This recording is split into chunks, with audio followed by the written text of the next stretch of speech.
Hey everybody, just thought I'd come on. Lori and I have been flying for 14 hours. That's right, 14 hours.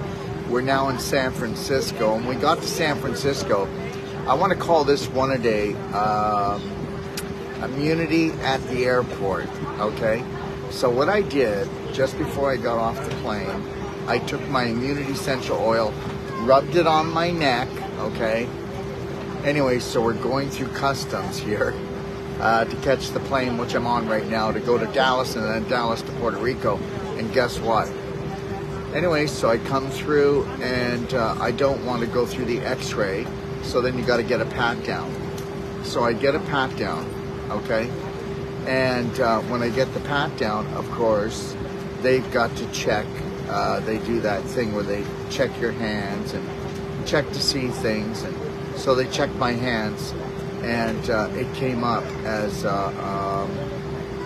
toxic bomb explosive on my hands, okay?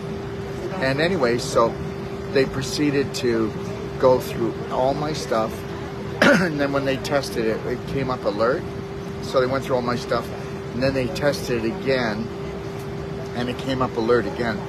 So they called the head bomb specialist for the airport, right, Lori? We almost missed our plane. So they called the bomb specialist. They took everything apart. We were there for over an hour, weren't we? Over an hour. You know when they send the stuff through the X-rays, like your luggage and stuff? Well, they shut down that whole part of the airport, that part there, because that's the danger I am. So anyway, so I got 2 pat downs, very aggressive pat downs. I think that I've had my massages for today. So I've actually had 2 massages in San Francisco already today. Now, here's the deal. So the guy comes who's supposed to be the specialist, and I go, I really think that it's just essential oil. I said, I put on some immunity essential oil, and he goes, don't want to talk to you. Hey, honey? Yeah. Yeah, because it can't be that simple.